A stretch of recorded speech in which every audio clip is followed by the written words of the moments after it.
organization, all of it has just been wonderful.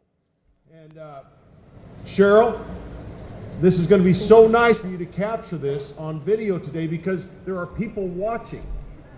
That is so nice. So don't think that we haven't preached to smaller crowds than this. We certainly have. Sarah, greet these folks today. Well, yes, it is so nice to be here, and every time you walk up to someone and they ask you, how's your time in Australia been? And the first thing I automatically say is how nice the people are, and you guys are just so great, and everyone has been so inviting and so pleasant to be around and with, and just has really welcomed us with open arms, so I can't thank you all enough for that.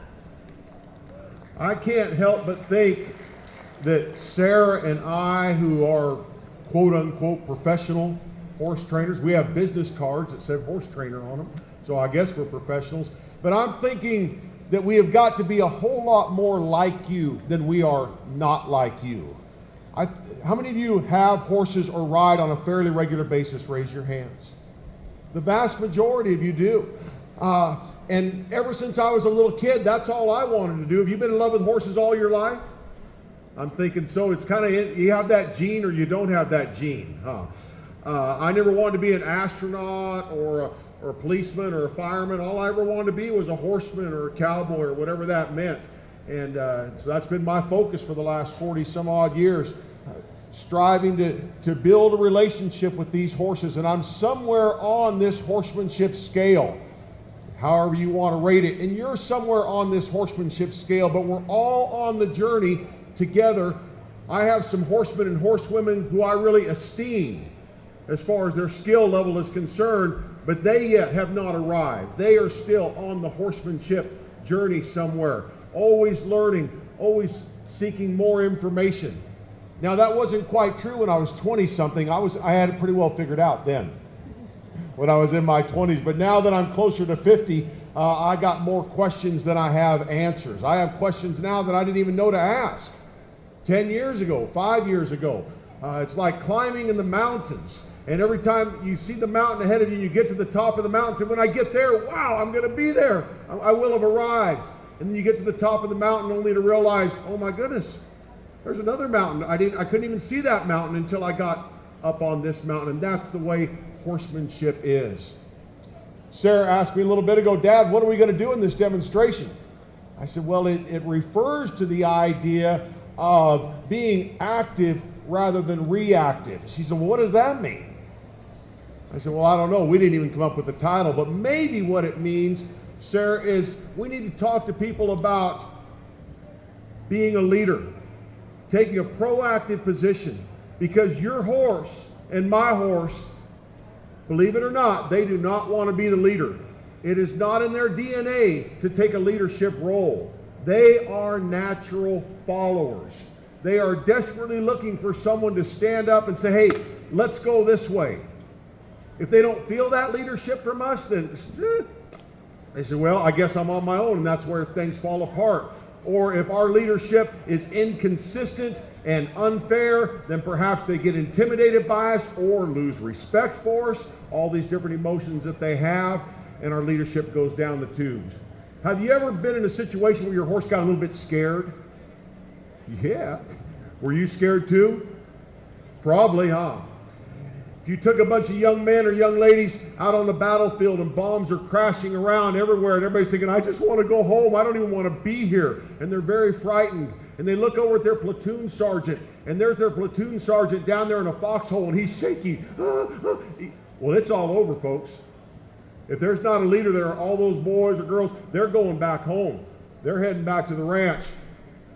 But if that platoon sergeant will stand up on the side of the hill and say, hey, we're going this way, and be proactive, and even though he might be a little bit unsure on the inside, maybe he doesn't have all the answers or know what the outcome is going to be on the inside, he takes that leadership role. Somehow, those soldiers that did not have any courage on their own will muster up some courage they never thought they had and go on and do what needs to be done. That's what I need to be for my horse today. We're riding a couple very nice horses that we did not bring our horses, needless to say, all the way from the United States, but we've been loaned some very nice horses. These are finished reining horses that have been there and done that. But These horses sometimes have selective indignation. I don't know if your horse has selective indignation. It's like he's just fine, everything's good, and then all of a sudden, now that one, why did he get all scared about that thing? And poor Blackie, such a true blue horse, but there's little things that kind of set him off, that make him feel a little bit unsure. And those are the times that I need to step up to the plate and say, hey, you can make it right there. Were any of you with Josh Lyons and myself yesterday at a performance horse demonstration? A few of you? Good, I'm glad not to see too many hands, and I can tell a few of the same stories again as we talk about leadership. I think that your goal and my goal is exactly the same. Oh no, I don't ride reiners or cow horses. I'm just a pleasure horse rider. My goal is not like your goal. You know what? I really think it is. All you want to do, and really all I want to do, I just want to be able to put any part of my horse's body in any given position at any given time. And if I could do that, that would solve all of my troubles, all of my problems. But this is a lot of horse flesh right here. I've got 1,000 pounds of horse flesh that I'm trying to contain and hold. And if I try to manage all 1,000 pounds at one time, it's going to be a little bit tough. But if I can break it down into smaller pieces, perhaps I can control this horse. Now, my wife will tell you, it is very true, I'm not much of a dancer. But if I was much of a dancer, I would know that if I stepped out on the dance floor with my wife, that someone would need to lead. Someone would need to take charge and say, we're going to drift this way across the floor, we're going to drift that way across the floor. And perhaps if I was really good, then my wife could follow that direction and we could look nice as a couple. But because I'm not very good, no matter how good she is, we wouldn't look too good. So I am striving to be that kind of dancing partner for my horse. The different parts of my horse's body, his head and neck, can I get him soft and have him pick up his face and say, yes, sir, what can I do for you? His shoulders, can I move them over and just step those shoulders over to the right and get him comfortable picking up his left front foot and stepping it over his right front foot? Can I move his rib cage over and step him over with straightness? What are we talking about? We're talking about moving any part of his body into any given position at any given time and getting control of each of the body parts. And then can I control those hind quarters? Can I ask that hind end to walk around that front end? Do I have that type of body control? That gives me confidence as a leader because I have some things to work with. And without those things working for me, then I get a little bit scared. Now, you're going to be a leader. You're going to be brave for your horse. Let's suppose that our horses were just a little bit worried today, as they were when I rode out with this black horse yesterday. And Sarah, let's just move around here a little bit, left and right. I'm thinking by Sunday afternoon, you're going to be very motivated to go home and get on your horse. You can taste it right now, can't you? You're watching everybody else ride their horses all day. You're going to want to go home and play with your horse. Well, when you step out there and saddle him up, it's time to be a leader. It's time to take charge. It's time to recognize how your horse is feeling, how he's reacting to his environment. And my idea of being proactive is getting their feet so busy doing productive things, they don't have time to do unproductive things. But Sarah, that's hard for people sometimes, isn't it? Especially when things get scary. What happens? It really is. Most of the times, especially we see it with people a lot in our clinics, they'll come up and we'll get 15 or 20 horses in the same arena, and it'll be the first day that these horses are here. And everyone will feel a bit uncomfortable and a bit vulnerable. And the first thing that people want to do when things go wrong is start pulling back on both reins. And that just doesn't do a whole lot to help the situation, because you can almost think that that energy has to go somewhere. We can't just contain it, but we have to let that energy out and let it go somewhere. And someone just likes to play bumper cars all the time. So to really let our horses just get out and go somewhere and get rid of some of that excess energy, you can kind of use the analogy of a boiling pot of water on the stove. And if you put a pot of water on there and you start to turn the heat up, like he is, and you start to turn the heat up on that stove, then if you have the lid on it and you keep the lid on it, it's going to keep filling up with steam, and if you don't take that lid off, it's just going to boil over pretty soon. And so to release that lid, and you can kind of compare it to, we need to release these horses and give them their head and let them go somewhere and trot out. Then once they get in the right and receptive frame of mind, then we can start bridling them up and asking them for higher levels of maneuvers. But until they're in that receptive frame of mind, we're going to be kind of knocking against an empty door, and we're not going to be able to get anything done with them.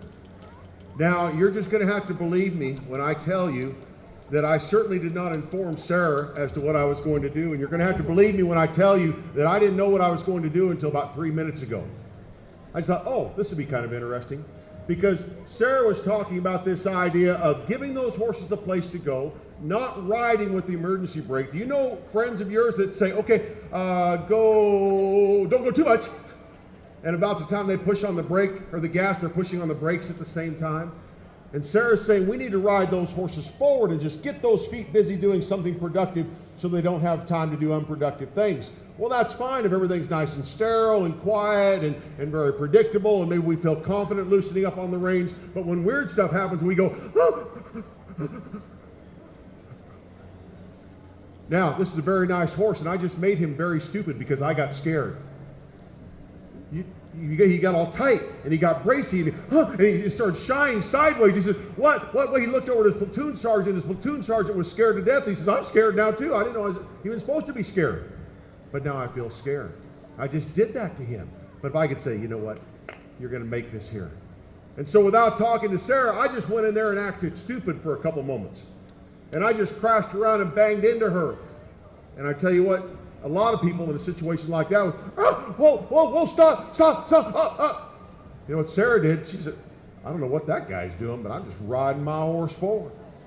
We didn't see her grab and snatch her horse just because something happened.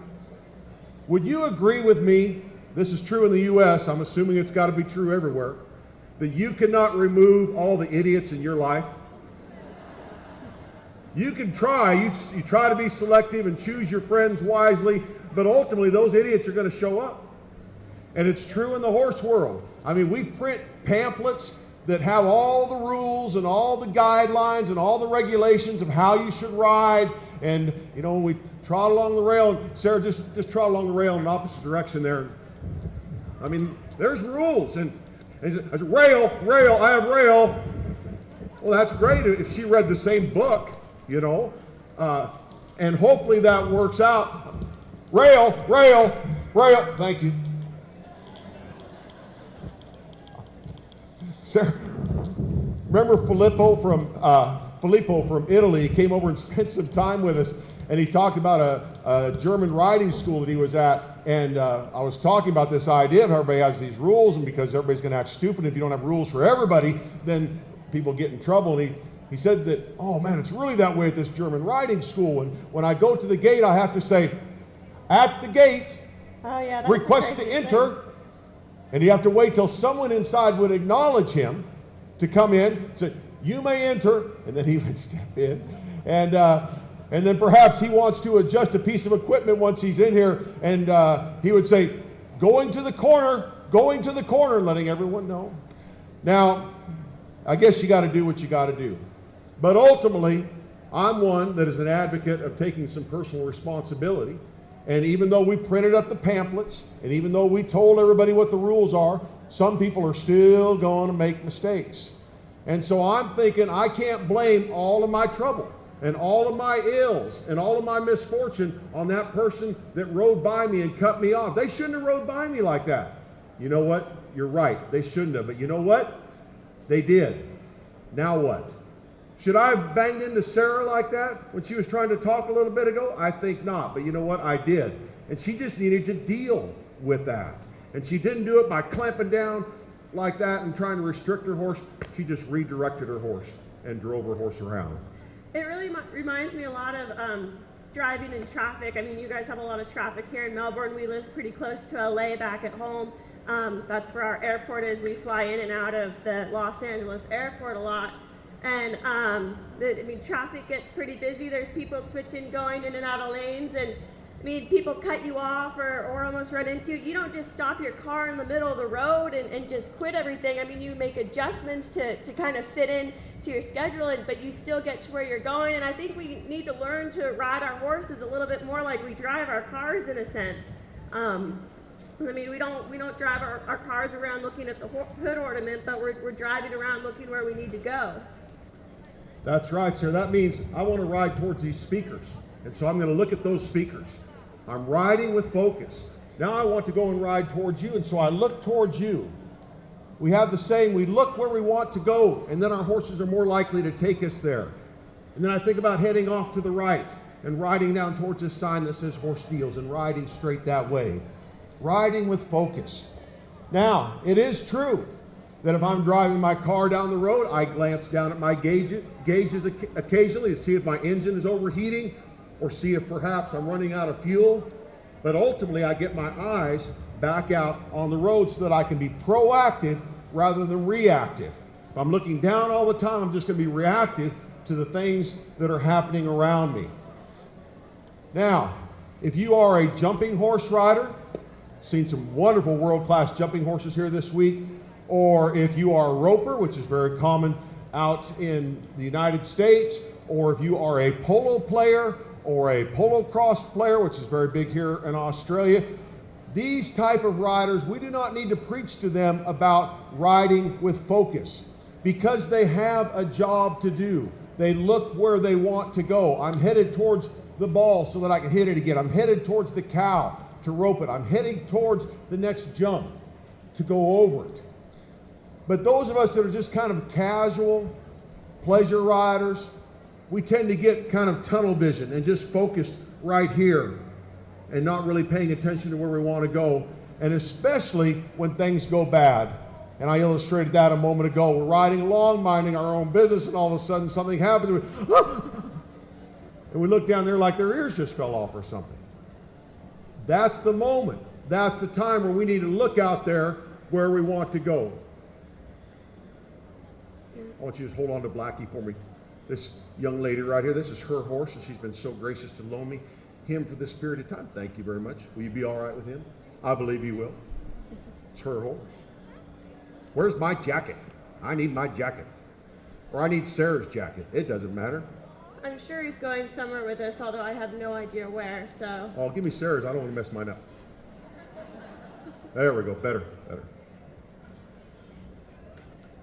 We're talking about being a leader, being active rather than reactive, because stuff's going to happen out there on the trail. It's going to happen in the arena. A truck's going to come by. Scary things. Some guy's going to come down on his bicycle with spandex pants, or somebody's going to come leading a llama, or whatever it is. And I don't know how many thousands of times I've heard it. My horse he's perfect. He's great. He's perfect in every way except for whatever. Except when he flips over backwards with me, or, whatever he does. I'm thinking, for me, I don't really care how your horse is on the good days. I'm not really concerned how he acts 90% of the time. What really concerns me is how he acts 10% of the time. I think, an axe murderer doesn't murder everybody. He sees thousands of people. He just kills one every once in a while. He's really all right most of the time, except when he takes his axe out and kills somebody. And we kind of make excuses for our horses sometimes. I want to play a little game here with Sarah. And again, we haven't talked about any of this. And so she's just riding along, minding her own business, but stuff happens. Now keep your focus, Sarah, and ride on by.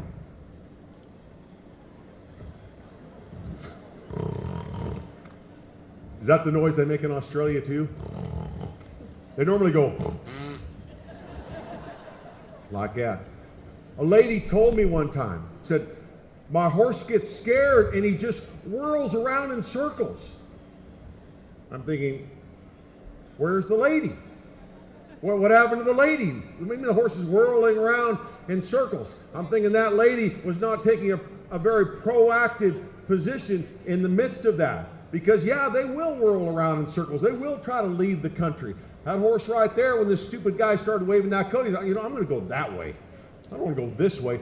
But when that happened, Sarah got her focus, said, you know what? I don't know what this crazy father of mine is going to do next, but I'm riding to horse deals. That's where I'm going. I'm going to keep my focus. I'm going to look where I want to go and see if my horse can't take me there. See how Sarah gets her hands out in front of her? But don't we all have a tendency in those instances when they get scared, to pull back on them? Because it's just our human nature. If you think about it, yeah, in fact, don't think too much about it. Just how would you react? My horse is moving and I don't want him to move. Well, I'll pull back on the reins, right? And that kind of makes sense. Pull back on the reins. Maybe, unless he's going backwards already, and we pull back on the reins. Very, very scary when horses flip over backwards. I've seen it a little bit. It happened once or twice in my career. Not fun at all. But it's been my experience in scenarios that I've seen or heard about that the horses that flipped over backwards, very few of them, I'm not saying all of them, but very few of them never had the intention of going all the way over backwards. Maybe they got light in the front end. Maybe they did try to rear up. Maybe they tried to rear and turn and go. And the riders, because they got scared or lost their balance or didn't know what else to do or just reacted, they pulled on the reins. And when that horse was so light in his front end, they in essence pulled him right over backwards. But it's at that moment we need to push our hands forward. Now just keep your focus there, Sarah. There. See where Sarah's hands are? Pushing that horse forward. Old bay horse says, what is up with that guy?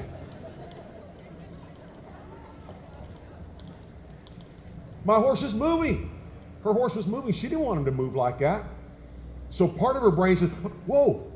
But no, there's a big enough other side of Sarah's brain. She pushes her hands forward. What are things feeling like here, Sarah?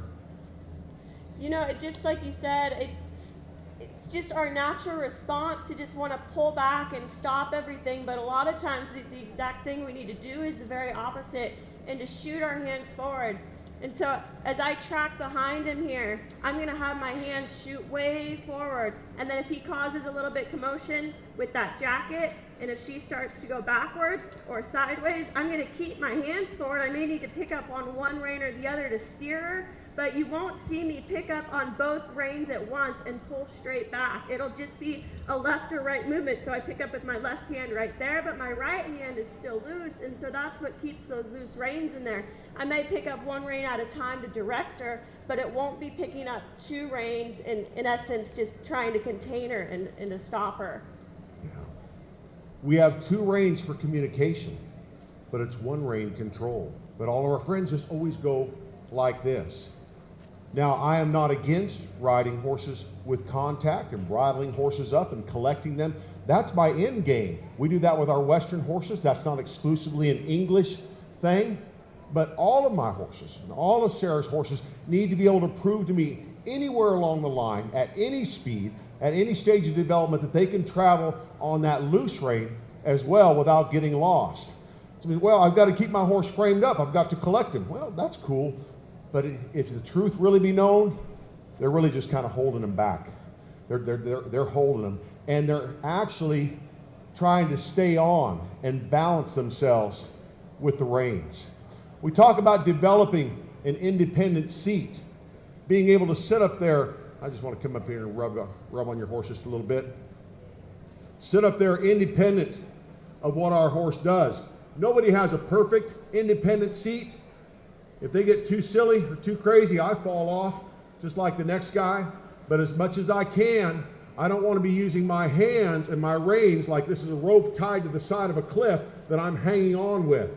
This is what I want to guide my horse with, but I certainly don't want to be hanging on with those. And so a good leader will ride with focus, looking where they want to go. This is a big thing that he's doing right here too.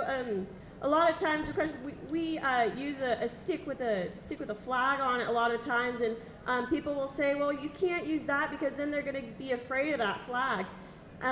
When he started with this jacket, he made this horse terrified of this jacket, but then he's able to walk up here and rub and pet this horse with this jacket. And a lot of that is in body language and how you approach your horses and what your body is and what your body is telling your horse. And so that's a really big point to bring up too. Something can be used to get your horse to yield away, but then that same object can also be used to come and rub your horse and get your horse desensitized to that as well.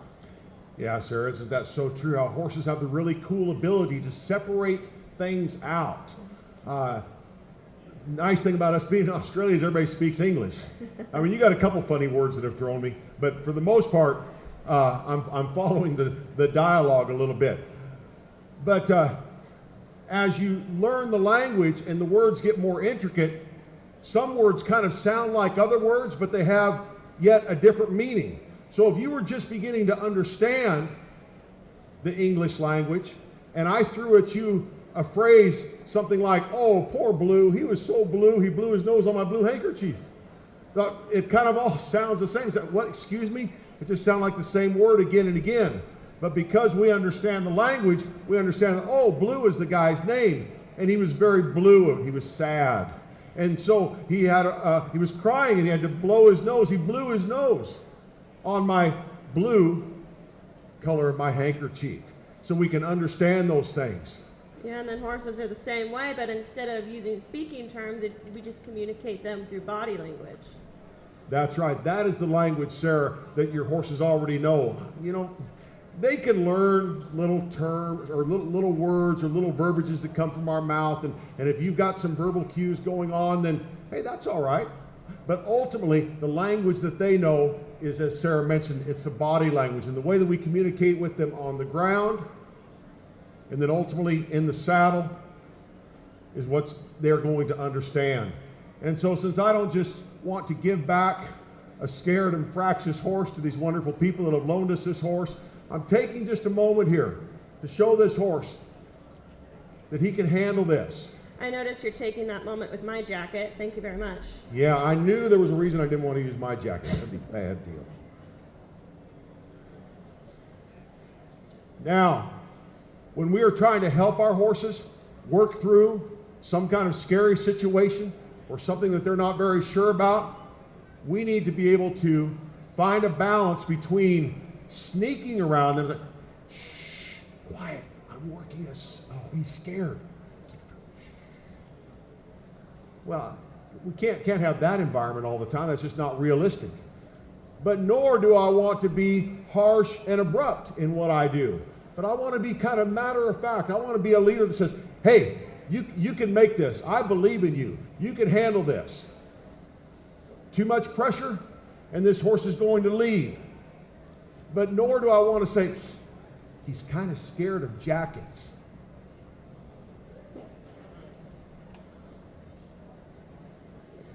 Now that's just silliness, but I don't want to be on that end of the spectrum either. So I try to build up this horse's tolerance, show him that he can make it there by retreating and approaching. You're the leader. You're the one in charge. You're the one that understands it all, right? You know the big picture. Your horse is just living in the moment. So you've got to show them that they can handle these experiences. And like any leader, if you want to develop that trust and respect in those that follow you, things have got to work out for them. You know, that's why it's really tough. We work so hard to get our horses in the floats. I just learned that new word this week, floats. We call them horse trailers in the United States. But we spend so much time teaching them to go in those trailers. Say, go in in those floats. You won't get hurt. Step in there, step in there.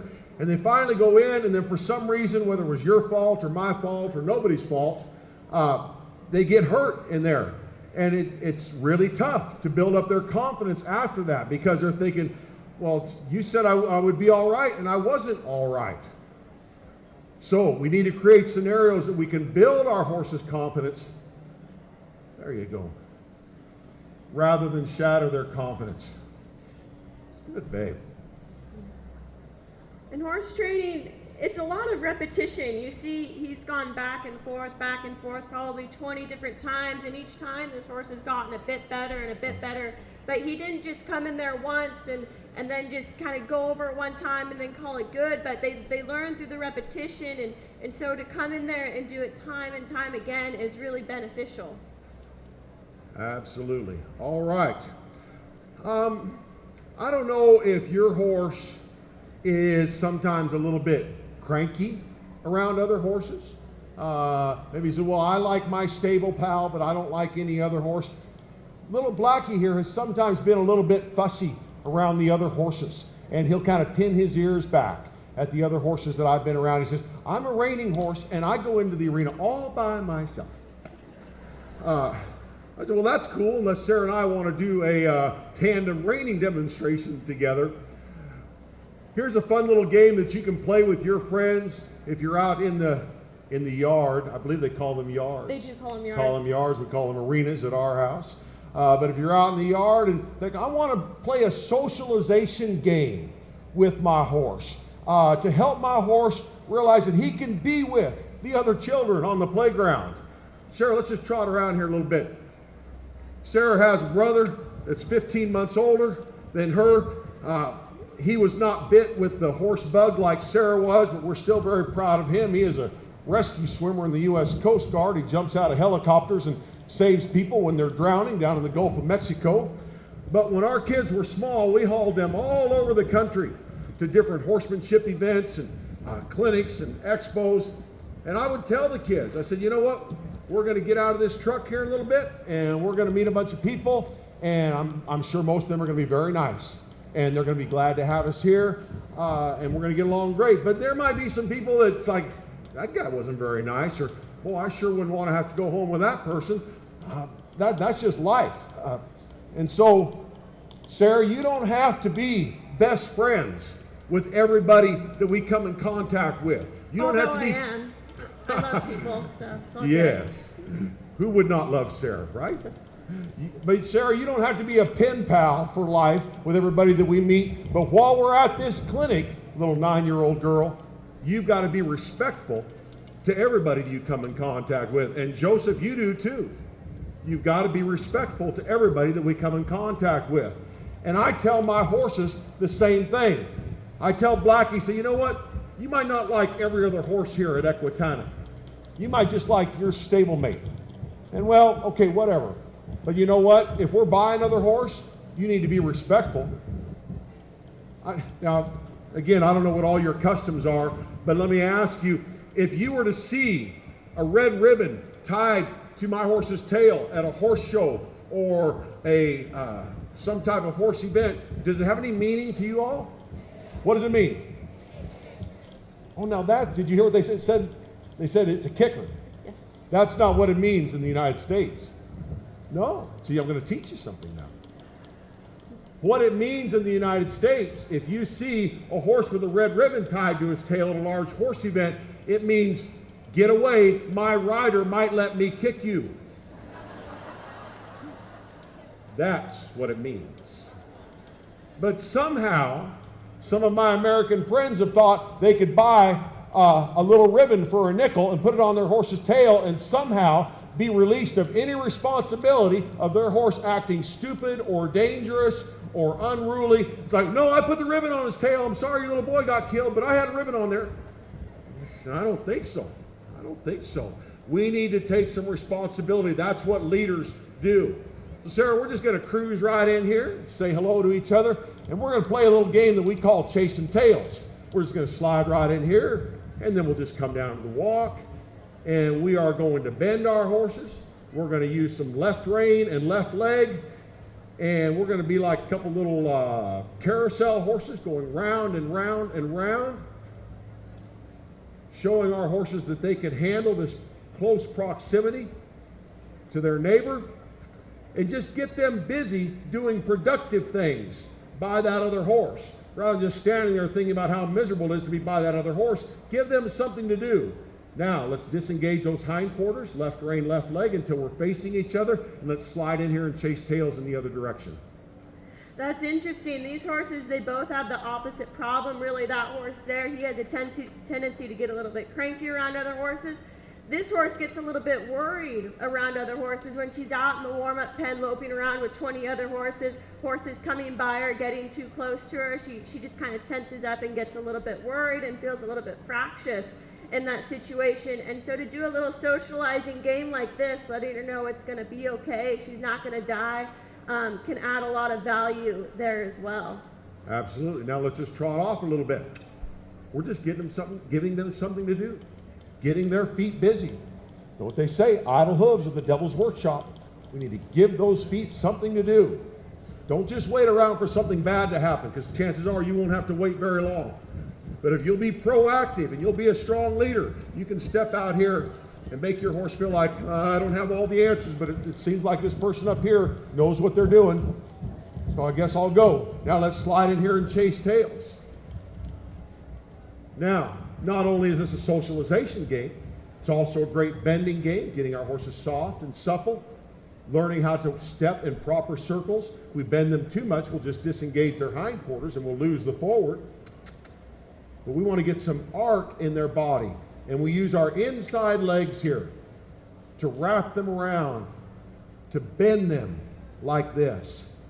Now let's disengage those hindquarters until we're facing each other. And let's slide in on this other side. Take it to another level, Dad. We'll also do this a lot of time with our stud horses, huh? Oh, yeah, that's really true. Now we got a couple. Is that a mare there? This is a mare. Yeah, a mare and a gelding here. The stud horses that, they've not only got all that horse stuff going on, but they got that testosterone too that's surging through their body, and they can get to acting pretty silly and stupid. It's so important that we get them busy. Because all I'm riding here, folks, is an attitude with 4 feet. That's all it is. And I can think about having a halter on my horse's head and a bit in his mouth, but ultimately I'm trying to control those feet. Okay, hindquarters out of the way. And now slide in on the other side one more time. And if we're at a clinic and we have a dozen riders out there, we'll play this little game. And I'll say, okay, go ride off. Now go find somebody else and chase their tail. And we'll do this for 5 or 10 minutes. Horses are working. They're thinking, man, I'm about ready to do something else. Like nothing. Like stand around and do nothing. I said, well, you know what? That's just what I'm going to let you do right now. But you're going to do it over here by this guy. Yeah, and so this will be real good for this mare to just stand here by this other horse and realize that she's going to be okay. Now, she's thinking this big bad American, big blackie come over here, something bad would happen to her. I want to show her through repetition and playing this game a few times that, hey, this other horse coming over here is not a bad deal. It's actually a pretty good deal. Show them that they can make it.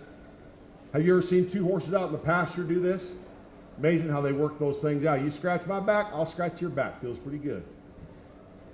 Now, I had to give Sarah a moment to help get her horse set up. Old Blackie, he was happy enough to come on up this way. He wasn't showing too much of an attitude with this particular horse right now, but she was just a little bit more intimidated.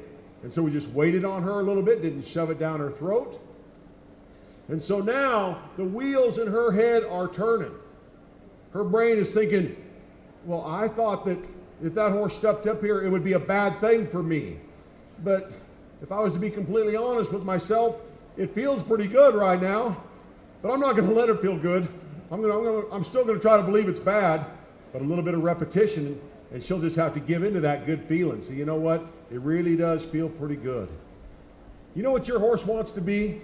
You know what these horses want to be? They just want to be comfortable. They just want to feel like they can survive the experience. They just want to feel like there's a place where they can feel safe, they can relax and let their emotions down. It's our job as a leader to show them that, hey, I've got a place for you to be. And this horse or her horse might have thought, yeah, it's away from that other horse. And we just showed her that there was no rest anywhere else. The only rest to be found was by Blackie. Let's just get their feet busy again, Sarah. Give them something to do. So we'll just move them around here a little bit. And then as a leader, I'm thinking, now how can I really keep things balanced, make sure I do things equally on both sides? I was rubbing her there, left stirrup to left stirrup. So maybe next time we come in, we'll go right stirrup to right stirrup. Now let's just slide in here and chase tails, right stirrup to right stirrup. Come in here and get soft, bend them, round and round and round. Now when we're ready, let's slide in here and show them they can make it. Just take our time. There. Just like that. So you just need to be creative when you step out to the yard and you and your friends are riding, and rather than dealing with these issues and these problems day after day, so I wonder how I could get this better. Now, there's someone leaning over the rail today that says, no, that is not my problem. My problem is I got 2 horses and I can't separate them. They are such buddies. They are Siamese twins. And it's fine when me and my husband just go off and ride together. But if I want to go on this trail and he wants to go on that trail, I just want to take one horse out for the day and the other horse has to stay home. And my horse has a fit and the horse in the corral is just zipping around. And we see this so often in our clinics when we'll have 2 friends or a husband and wife that come together and we're riding in the arena, and they're always looking for their buddy, because especially now they're in this new environment, and that's their only point of familiarity. That's their only point of something that looks familiar to them. And so they just say, I got to get by that other horse. And so we don't want to fight and we don't want to struggle with them, and we kind of give up and we just ride over there because everything's so much nicer when we just ride over there. What we need to do is be equine psychologists and change things up, because here's the horsemanship principle. Sarah, principle number 1 is what? Let's see if you've done your homework. Make the right thing easy and the wrong thing difficult. Well, you said that very quickly. Say it slower and louder. We make the right thing easy and the wrong thing difficult. That's right. That's the answer to every one of your problems. We could line you up here 100 deep and take all afternoon, listen to each one of your horse problems, and that's the answer to every problem. Oh, wow, I'm so sorry he does that. Well, what should I do, sir? Well, just go home and make the right thing easy and the wrong thing difficult. Now, we try to give a little more information than that and help you fill in the blanks, but that's the principle that is applied. So suppose that these 2 stablemates can't think about anything but being by their buddy. Well, every time I let my horse go over there and camp and relax, then surely that's just going to compound the problem. But if he's thinking, I got to go over there and see that other horse, and the other horse say, yeah, I need to be by him, we might come in here and we'll chase tails, but we'll make him really work at it. And we'll make him really hustle up. And we'll say, oh, did you want to come be by Blackie? Did you want to come over here and hang out with this horse? Well, you are more than welcome to. And we'll just let him work at that. Now let's just disengage him and let's hustle him off the other way. And what we're not going to let them do is rest and relax by that other horse, because we need to wean them. We need to show them that there is a comfortable place to be, but it's not by that horse. Now, go off in your own little world, ride off over here, and relax and sit right here. Because what I want to show this horse is I've got something good to offer you. Because inside of him, he's saying, that horse has something good to offer me. My stablemate is where I can find comfort. I'm trying to change that and be the leader my horse needs to be. Show him that I've got an answer for you that'll work out for you. Now, any person could have walked by a moment ago and saw us trotting those horses around and said, oh, wow, look, that father and daughter, they're training those horses over there. That person just walks back around the corner, they look at us now and they say, well, I don't know what they're doing now, they're just standing there. What they fail to understand is I'm doing just as much horse training at this very moment as I was when I was out there chasing that other horse around. Don't discount this time. What appears to be doing nothing, we really are doing something, psychologically speaking. Say, well, my horse, he doesn't really gravitate towards the other horse. Does he gravitate towards the gate? Does he gravitate towards the barn? Do they have barn sour horses here in Australia? We have a lot of them in the United States. Why do horses get barn sour? Why do horses get gate sour? because they realized if I could just get back to that barn, they would jerk that dead cow off my back and walk away and leave me alone. And that's what our horses ultimately want. Someone said one time, it's a little bit sad to think about it, but they said, you know what your horse's idea of paradise is? 1,000-acre field with knee-high grass, a beautiful stream running down through the middle of the field, and you 50 miles away. No, say it ain't so. I watched Black Beauty. I want to be like that. But ultimately, they just want to be comfortable. And so my horse gets to thinking about, I think I want to go out the gate. You want to go out the gate? Well, I'm going to be a leader. I'm not going to let him go by the gate. Well, you know what? I'm going to be a leader, and I am going to let him go by the gate. And when I get over here, I'm going to hustle him up. And if this gate was open and I had some yard out there, I would just trot him out the gate and then trot him right back in. And if I thought he was thinking about the hitching rail, I'd trot over to the hitching rail and I'd trot, what, how many circles around the hitching rail, Sarah? A bunch. A bunch, that's right. 20, 30. And then I'd come back out here in the middle of the arena where he thought, oh no, the arena's just a workplace. This is where I hate being. And come out here, whoa, and just relax and sit out here. And what am I doing at this very moment? I'm doing some horse training right now.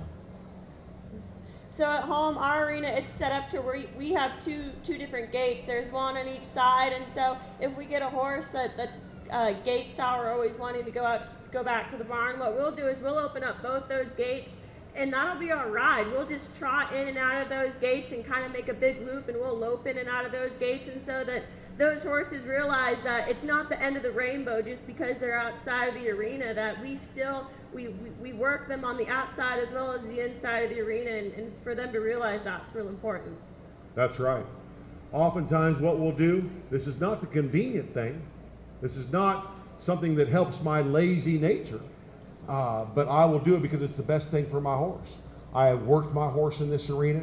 He's gotten hot and sweaty. We've done all this business. Now I've come out here to the corner of the arena, let him catch his breath, let him rest, rub and pet him. Now I'm going to step off my horse. I'm going to loosen my cinch, and I'm going to lead him out of the arena rather than ride him out. Although it's so much handier, isn't it, just to ride out of the arena and ride to the hitching rail. But if you want to create a barn sour horse or a hitching rail sour horse, those are the types of things you'll do. But again, we're not equine mechanics. We're equine psychologists, getting into our horse's mind. How can I make the right thing easy and the wrong thing difficult? How can I find that balance of being firm as necessary yet gentle as possible? I need to be aware to reward the slightest tries, and all the while, this is what we're talking about today, working on my own leadership skills. They're just horses. You know, if you tell me about your horse problems, I'm going to be your horse's lawyer. I'm going to be your horse's advocate. I'm going to stand up for your horse and say, well, what about you? Well, it's my stupid horse. But the responsibility is ours. So you and I, we're in the same boat. We're working on it. Sarah's working on it. We're trying to be the leaders our horses need us to be. Developing those leadership skills, that's what horsemanship is all about. For Sarah and myself, my lovely wife Cheryl, thank you for your time and attention today. It's been an honor to be with you. Please come and talk to us and say hello to us. Thank you very much. Yes, thank you.